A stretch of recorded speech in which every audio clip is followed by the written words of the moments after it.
एक बात बहुत अच्छे से समझ लीजिए, जिसके घर में क्लेश होता हो, अशांति रहती हो, क्लेश रहता हो, या छोटी छोटी बात पर विवाद चालू हो जाता हो, या पति पत्नी में, परिवार में, सास बहू आदि कादिक में कहीं ना कहीं कुछ अगर विवाद रहता हो, तो शास्त्र कहता है ऐसा बेलपत्री की डंडी रहती है ना, बहुत ध्यान दीजिएगा महाराज। श्राद्ध पक्ष की कथा चल रही है, शिव महापुराण आज विराम की ओर है, ध्यान दीजिएगा। जैसे ये बेलपत्री की जो डंडी होती है, डंडी का जो भाग होता है बेलपत्री की, ऐसा बेलपत्री की 7 भाग ले लो, मतलब बेलपत्री 7 ले लीजिए।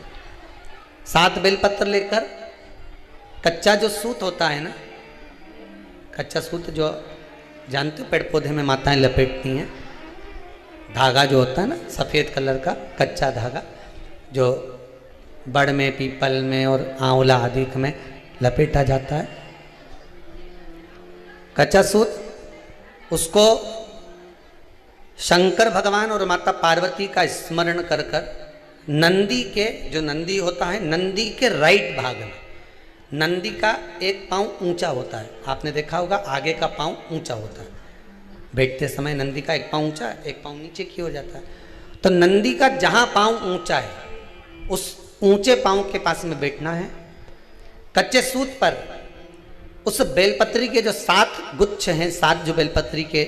भाग हैं, 7 बेलपत्री हैं, उसको अपना नाम गोत्र स्मरण कर कर उस कच्चे सूत को लपेटना है महाराज। लाल कलर का चंदन उस बेलपत्री के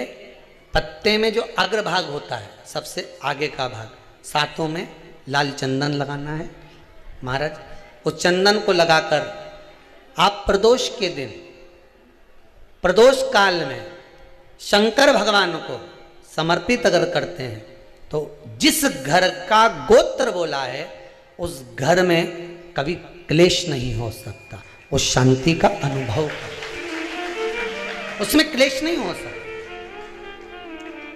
एक धागा होता है पक्का धागा, एक धागा होता है कच्चा धागा, बहुत ध्यान दीजिएगा महाराज। पक्के धागे से नहीं लपेटना सफेद, कच्चा जो धागा पीपल में, बड़ में या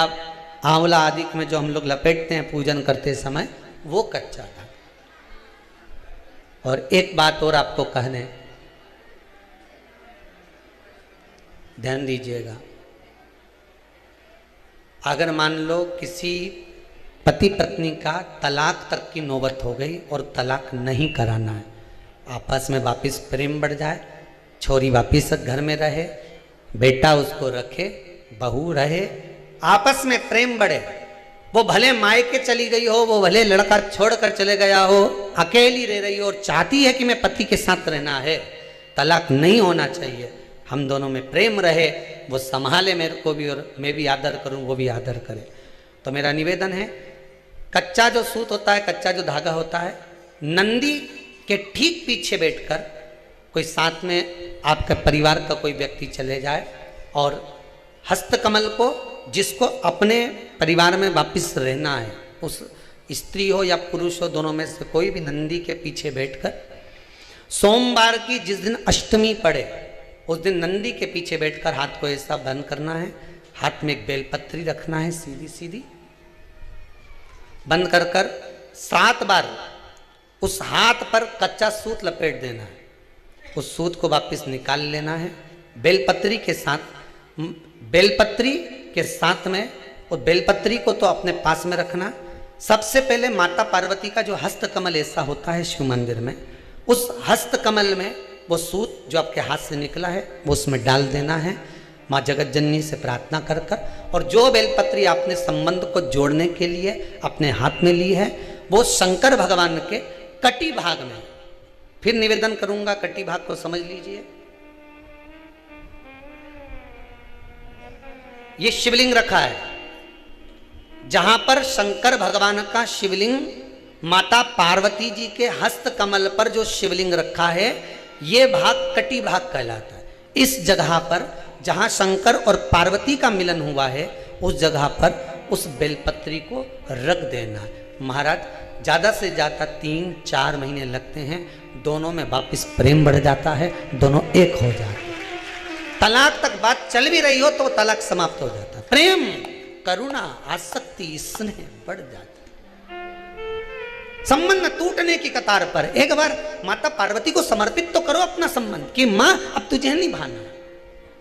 माना मैंने अपशब्द कह दिया होगा, माना मेरी गलती होगी, थोड़ी गलती उनकी भी होगी, पर दोनों की गलती है माँ, अब इस संबंध को तुझे निभाना। जब कच्चा सूत माता के हाथ में रखो तब माता को विनती करना, इस संबंध की डोरी अब तेरे को दे दी। दीन बंधु दीनानाथ मेरी डोरी तेरे, अब यह डोरी मैंने तुमको दे दी है, अब यह संबंध आपको निभाना है, अब ये संबंध मेरा